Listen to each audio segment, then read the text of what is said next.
అక్షయ్ ఇంటి నుంచి తనను బలవంతంగా బయటకు తీసుకొచ్చిన అరుణ్ను విడిపించుకుంటూ ఈరోజు ఎలా అయినా నేను నిజం తెలుసుకుంటాను అంది ధాత్రి. దాంతో అరుణ్ కోపంగా నువ్వు ఇప్పటి వరకు చేసింది చాలు. నువ్వింకేం అడగాలనుకున్నా తెలుసుకోవాలనుకున్నా డైరెక్ట్గా అక్షయ్ని అడుగు. ఇలాంటివన్నీ చేయకు అని గట్టిగా హెచ్చరించాడు. అతని కోపం చూసిన ధాత్రి ఏం మాట్లాడకుండా తన కోపాన్ని దిగమింగుతూ పిడికిలి బిగించింది. అన్నపూర్ణ యువన్ను ఎత్తుకుని పైనున్న స్నేహారూంకి తీసుకెళ్లి స్నానం చేయించి డ్రెస్ వేసింది.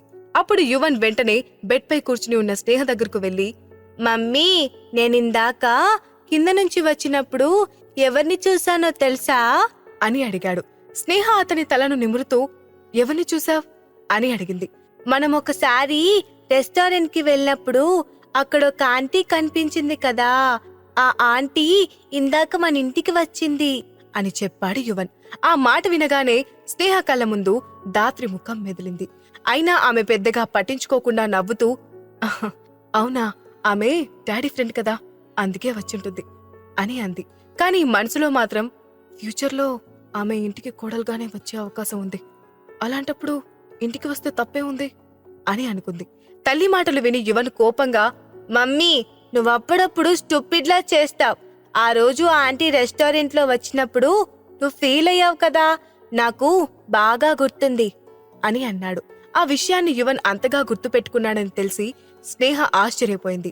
అయినా వెంటనే నవ్వేసి యువన్ని హక్ చేసుకుని, చూడ్నానా, మనం ఫీల్ అయినంత మాత్రాన, భయపడినంత మాత్రాన కొన్నిటినీ ఆపలేం.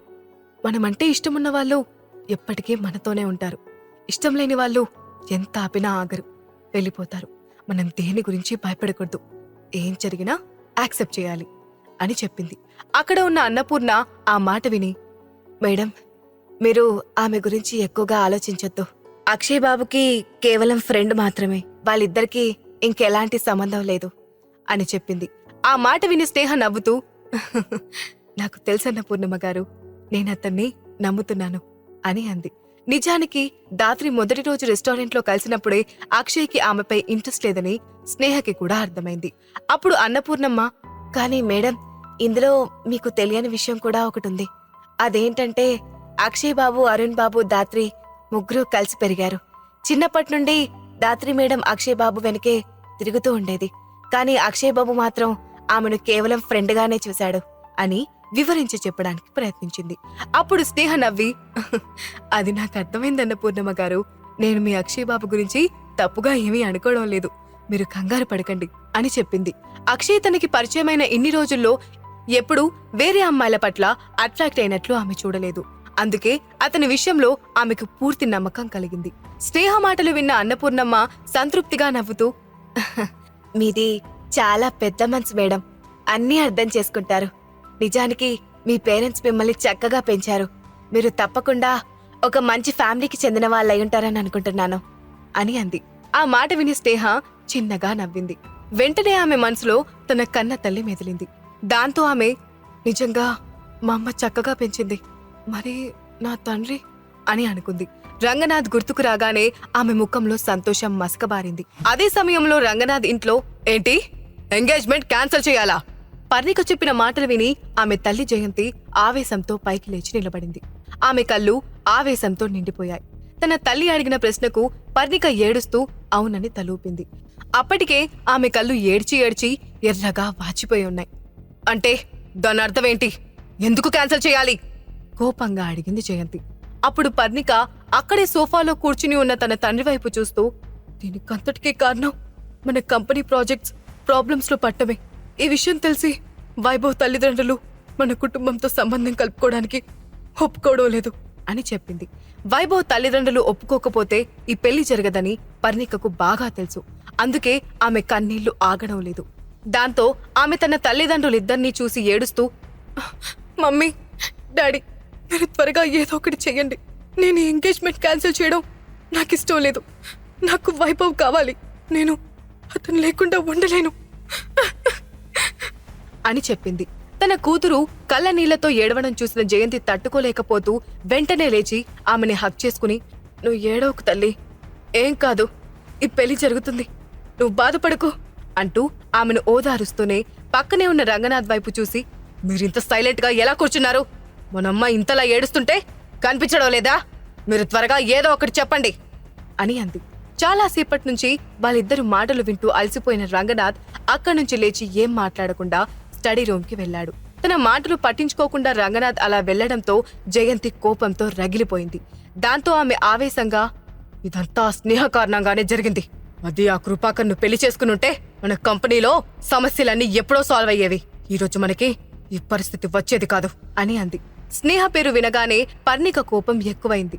ఆ స్నేహను ఇండియా దాటి వెళ్ళనివ్వకుండా చేసినా, ఉద్యోగాలు రాకుండా అడ్డుకున్నా అది మాత్రం సంతోషంగానే ఉంది. నేనేడుస్తున్నాను అని అనుకుంటూ ఆమె చివరిసారిగా స్నేహను కలిసినప్పుడు జరిగిన సంఘటనలను గుర్తు చేసుకుంది. ఆ రోజు స్నేహ అంత ధైర్యంగా వైభవ్ చెల్లెలు వరలక్ష్మిపై చేయి చేసుకోవడాన్ని గుర్తు చేసుకుని, ఆ స్నేహ అంత ధీమాగా ఉండడానికి ఖచ్చితంగా ఆమె వెనుక ఎవరో ఉంటుంటారు అని ఊహిస్తూ వెంటనే తల్లివైపు తిరిగి, అమ్మా, ఆ స్నేహ ఇప్పుడు చాలా సంతోషంగా ఉంది. నాకెందుకో దాని వెనుక ఎవరో భిక్షాటున్నారని అనిపిస్తోంది. మనం ఇప్పుడు దాన్ని పట్టుకుంటే మనకేదైనా ఉపయోగపడుతుందేమో అని అంది. పర్ణిక మాటలకు జయంతి ఒక్క క్షణం ఆలోచించి, అలా ఉండే అవకాశం లేదు. అయినా ఒక బిడ్డకు తల్లిని ఏ బిగ్ షాట్ మాత్రం కోరుకుంటాడు అని అంది. ఆ స్నేహ ఆనందంగా ఉందనే నిజాన్ని నమ్మడానికి జయంతి సిద్ధంగా లేదు. ఆమె ఆలోచిస్తూ, అది కృపాకర్ను పెళ్లి చేసుకోకపోవడం వల్లే ఇప్పుడు పర్ణిక పెళ్లి ఆగబోతోంది. ఖచ్చితంగా దాని జీవితాన్ని ప్రశాంతంగా ఉండనివ్వకూడదు. దానికి బుద్ధి చెప్పడానికి ఏదో ఒక మార్గం ఆలోచించాలి. అంతకన్నా ముందు దానివల్ల ఏదైనా ఉపయోగం ఉంటుందేమో చూడాలి అని అనుకుంది. కాసేపటికి ఆమె మనసులో ఏదో ఆలోచన వచ్చినట్లయింది. చాలాసేపటి తర్వాత స్టడీ రూమ్ నుండి బయటికి వచ్చాడు రంగనాథ్. అయినా అతని ముఖంలో ఎలాంటి మార్పు లేదు. ప్రస్తుతం అతని కంపెనీ పెద్ద ప్రాబ్లంలో ఉంది. తర్వాత దాన్ని సాల్వ్ చేయకపోతే కంపెనీలో చాలా ప్రాబ్లమ్స్ వచ్చే అవకాశం ఉంది. వాటిని కంట్రోల్ చేయడం అంత ఈజీ కాదు. అందుకే రంగనాథ్ ఆ విషయం గురించి తీవ్రంగా ఆలోచిస్తూ అలసిపోయి వచ్చి బెడ్రూమ్ కి వెళ్లి బెడ్ పై పడుకున్నాడు. అప్పుడు జయంతి నిదానంగా వెళ్లి అతని పక్కనే కూర్చుని, ఏమండి, మన కంపెనీ పరిస్థితి ఇలాగే ఉంటే మన అమ్మాయి పెళ్లి సమస్యలో పడుతుంది. మనం దీన్ని ఇలాగే వదిలేస్తే ఎలా అని అడుగుతూ రంగనాథ్ ముఖంలోని ఎక్స్ప్రెషన్ గమనిస్తూ ఉంది. ఆమె ఊహించినట్లుగానే తన మాటలకి రంగనాథ్ ముఖం కోపంగా మారింది. దాంతో అతను ఆవేశంగా, ఆ వైభవ్ ఫ్యామిలీ నిజంగా చాలా ఎక్కువ చేసింది. 2 కుటుంబాల మధ్య ఉన్న సంవత్సరాల తరబడి స్నేహాన్ని కూడా వాళ్ళు పట్టించుకోలేదు అని అన్నాడు. అప్పుడు జయంతి, అవునండి, కానీ మనం త్వరగా ఏదో ఒకటి చెయ్యాలి. ఆ వైభవ్ ఫ్యామిలీ చాలా పెద్ద ఫ్యామిలీ. మనకు ఫ్యూచర్లో వాళ్ళ సపోర్ట్ చాలా అవసరం ఉంటుంది. లేదంటే మనం ఇబ్బందుల్లో పడతాం. అందుకే ఇప్పుడు మనం వాళ్ళపై కోపం పెంచుకోవడం కన్నా వాళ్ళ కోపం తగ్గేలా చేసి ఈ పెళ్లి జరిగేలా చూడటం ముఖ్యం అని చెప్పింది. ఆమె మాటలు విని రంగనాథ్ నిట్టూరుస్తూ, నిజమే, కానీ ఇప్పుడు నేనేం చేయగలను? నేను అన్ని దారుల్లో ట్రై చేశాను. ఇక నా ముందు ఎలాంటి దారి కనిపించడం లేదు అంటూ చిరాగ్గా పక్కకు తిరిగి పడుకున్నాడు. అప్పుడు జయంతి అతన్ని తన వైపుకు తిప్పుకుంటూ, ఏ దారి లేదని ఎందుకనుకుంటున్నారు? మనకి మన పెద్దమ్మాయి స్నేహ కూడా ఉందని మర్చిపోయారా? ఆమె వల్ల మన సమస్యలు తీరే అవకాశం ఉంది. ఆ మాట వినగానే రంగనాథ్ కోపంగా జయంతి చేతిని వెనక్కి నెడుతూ, ఆ స్నేహ గురించి నా దగ్గర మాట్లాడకు అని అన్నాడు. చివరిసారి అతను స్నేహ ఇంటికి వెళ్ళినప్పుడు పోలీసులతో తనను ఇంటి నుండి ఎలా బయటికి పంపించిందో అతనికి బాగా గుర్తుంది. అందుకే ఇక ఆమె గురించి ఆలోచించకూడదని అనుకున్నాడు. కానీ జయంతి ఆగకుండా, చూడండి, ఆమె గురించి మాట్లాడడం మీకిష్టం లేదని నాకు తెలుసు. మనం ఆమెను చాలా ప్రేమగా చూసాం. కానీ ఆమె మన పట్ల కొంచెం కూడా కృతజ్ఞత చూపించలేదు. పైగా ఇప్పుడు మీపై కోపాన్ని పెంచుకుంది. కానీ ఇప్పుడు ఆమె మాత్రమే మన కుటుంబంలో వచ్చిన ఈ పెద్ద సమస్యను పరిష్కరించగలదు. మనం ఆమెను ఆ కృపాకర్కిచ్చి పెళ్లి చేయొచ్చు. ఒకవేళ ఆమె పెళ్లికి ఒప్పుకోకపోతే మనకున్న మరో దారి ఆమెను క్లౌడ్ ప్యాలెస్ కి పంపించడమే అని అంది. ఆ మాట వినగానే రంగనాథ్ షాక్ అవుతూ, క్లౌడ్ ప్యాలెస్ కా? కానీ అది ఒక క్లబ్ అని అన్నాడు. అప్పుడు జయంతి, అవును, నాకు తెలుసు. మనం ఆ క్లబ్ కి స్నేహను పంపిస్తే ఆ క్లబ్ ఓనర్ మనకి 10 కోట్ల డబ్బిస్తాడు. వాటితో మన ప్రాబ్లం సాల్వ్ అయిపోతుంది అని చెప్పింది. కానీ రంగనాథ్ ఆమె చెప్పిన దానికి ఒప్పుకోలేకపోయాడు. ఎంత కాదనుకున్నా స్నేహ తన కన్న కూతురు. ఆమెనొక ముసలివాడితో ఇచ్చి పెళ్లి చేస్తే, ఆ క్లబ్ లోకి పంపిస్తే ఆమె జీవితం నరకమైపోతుంది. అది పేరుకు క్లబ్, కానీ రోజు అక్కడ కాస్ట్లీ వ్యభిచారం జరుగుతూ ఉంటుందని అతనికి తెలుసు. అందుకే జయంతి చెప్పిన దాన్ని అతను అంగీకరించలేకపోయాడు. రంగనాథ్ ముఖంలో సంశయాన్ని చూసిన జయంతి అతన్ని ఎలాగైనా ఒప్పించాలని అనుకుంటూ కొంచెం కోపం తెచ్చిపెట్టుకుని, మీరు ఆ స్నేహ గురించి అంతగా ఆలోచించాల్సిన పనిలేదు. మనం ఎంత ప్రేమగా పెంచినా అది మన పట్ల ఎలా ప్రవర్తించిందో మీకు తెలీదా? మనం రేపు వయసు మళ్ళిన తర్వాత మనల్ని చూసుకోవడానికి పర్ణిక మాత్రమే ఉంటుంది తప్ప ఆ స్నేహ మనల్ని పట్టించుకోదు. ఆ విషయం పక్కన పెడితే ఇప్పుడు మన కంపెనీలో వచ్చిన సమస్యలు తీరకపోతే మన పర్ణిక పెళ్ళాగిపోతుంది. వాళ్ళు ఎంగేజ్మెంట్ ను క్యాన్సిల్ చేస్తారు. అప్పుడు మన అమ్మాయి తట్టుకోగలదా? పీటల దాకా వచ్చిన పెళ్లి ఆగిపోయిందంటే నలుగురిలో మన పరువేం కావాలి?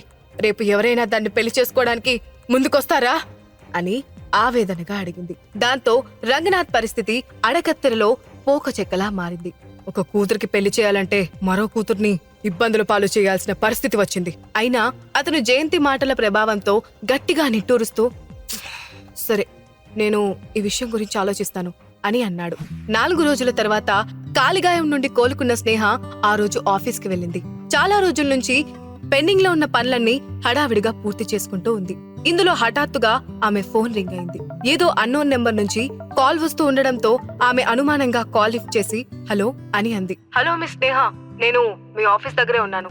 మిమ్మల్ని చూడ్డానికి లోపలికి రావచ్చా అంటూ ఎవరితో గొంతు వినిపించింది. దాంతో ఆమె ఫోన్ వైపు ఒక్కసారిగా అయోమయంగా చూసి ఎవరు మాట్లాడుతున్నారో తెలుసుకోవచ్చా అని అడిగింది. నా పేరు వరుణ్, చిన్నగా నవ్వుతున్న గొంతుతో చెప్పాడు అవతల వ్యక్తి. ఆ పేరు వినగానే ఒక్కసారిగా ఉలిక్కి పడింది స్నేహ. అతను పార్టీలో కలిసిన పాపులర్ ఆర్టిస్ట్ వరుణ్ అని గుర్తుపెట్టి ఆమె ఆశ్చర్యంగా, మీరు మా ఆఫీస్కొచ్చారా అని అడిగింది. అవును, మీరు ఓకే అంటే 2 నిమిషాల్లో మీ క్యాబిన్ కి కూడా వస్తాను అని నవ్వుతూ చెప్పాడు వరుణ్. దాంతో స్నేహ కొంచెం హడావిడిగా నేనే బయటికి వస్తున్నాను, ప్లీజ్ వెయిట్ అంటూ పైకి లేవబోయింది. ఇంతలో డోర్ పై కొట్టిన శబ్దంతో మీకు అంత శ్రమొద్దు, నేను ఆల్రెడీ వచ్చేశాను అంటూ ఒక్కసారి లోపలికి వచ్చాడు ఆర్టిస్ట్ వరుణ్. ఆమె అతని ఒక్క క్షణం అయోమయంగా చూసింది. లోపలికి వచ్చిన వరుణ్ ఆమెకు విచిత్రంగా కనిపించాడు. ఎందుకంటే అతని డ్రెస్సింగ్ స్టైల్ ఒక కొరియర్ బాయ్ లా ఉంది. దాంతో అతను మారువేషంలో అక్కడికి వచ్చాడని గ్రహించిన స్నేహ నవ్వుతూ, మీరు సినిమాల్లోనే కాకుండా రియల్ లైఫ్ లో కూడా ఇలా మారువేషంలో తిరుగుతూ ఉంటారా అని అడుగుతూనే అతన్ని కూర్చోమని సైగ చేస్తూ ఎదురుగా ఉన్న చైర్ చూపించింది. మరి ఏం చేద్దాం, కొన్ని చోట్లకి రావాలంటే నాకిలాంటి తిప్పలు తప్పవు నవ్వుతూ అన్నాడు వరుణ్. పెద్ద పెద్ద సెలబ్రిటీస్ తో పాటు వరుణ్ లాంటి చిన్న చిన్న ఫేమస్ వ్యక్తులు బయట కనిపించినా అందరూ గుంపుగా చేరి వాళ్ళని ఇబ్బంది పెడతారని ఆమెకు కూడా తెలుసు. అందుకే అతను మారువేషంలో రావడం ఆమెకు తప్పుగా అనిపించలేదు. దాంతో ఆమె నవ్వుతూ, అసలు ఇంత కష్టపడి ఇక్కడికి రావాల్సిన అవసరం ఏముంది అని అడిగింది. నాకు ఏ పని చేయాలన్నా పెద్ద రీజన్ అవసరం లేదు, ఒక్కసారి మిమ్మల్ని కలిసి వెళ్లాలని అనిపించింది, అందుకే వచ్చాను అని నవ్వుతూ చెప్పాడు వరుణ్. ఇంతలో స్నేహ క్యాబిన్ డోర్ ను తట్టిన శబ్దం రావడంతో ఆమె కంగారుగా లేచి నించుంది. స్నేహ క్యాబిన్ లో ఉన్న వరుణ్ ను ఎవరైనా గుర్తుపడతారా? పర్ణిక పెళ్లి కోసం స్నేహ జీవితాన్ని నాశనం చేయాలనుకున్న జయంతి ప్లాన్ ఫలిస్తోందా? ఈ ప్రశ్నలకు సమాధానాలు తెలుసుకోవాలంటే నెక్స్ట్ ఎపిసోడ్ వినాల్సిందే. క్రింద ఇచ్చిన లింక్ ని క్లిక్ చేసి పాకెట్ ఎఫ్ఎం యాప్ ని ఇన్స్టాల్ చేసుకోండి. Stay tune to pocket FM.